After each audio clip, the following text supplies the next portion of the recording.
Matter, banished, evil. Concept of good and evil.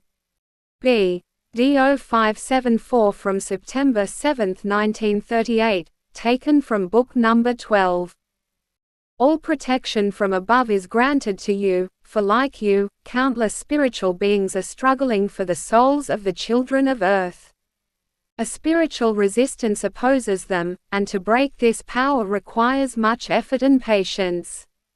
But the ways of the Lord are wonderful, and many a person will still have to recognize that he is guided by a higher will. But now listen up. Living beings always have the destiny to offer a soul an abode and are therefore always carriers of the Spirit of God. Which means that in every embodiment, no matter what kind, the Divine Creator Himself is active. That therefore all work of creation again harbors the eternal deity within itself and thus can also never completely pass away, only changes in its external form. The external form is likewise spiritual, which, although it originated from God, has turned away from Him.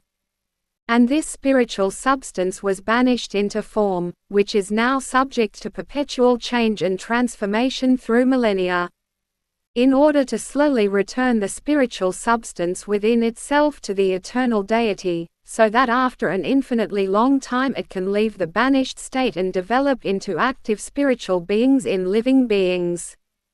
That is why all matter is also from God, but, as it were, the banished evil which, originally created good, fell away from God and, in order to finally return to God again, must travel an indescribably long path, the last station of which is existence on earth.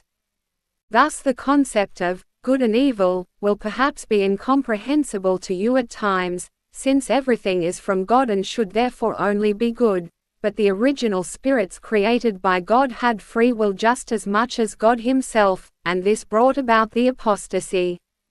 Thus, however, free will must now also strive for ascent again, but God in His great mercy does not allow a single being to fall into ruin.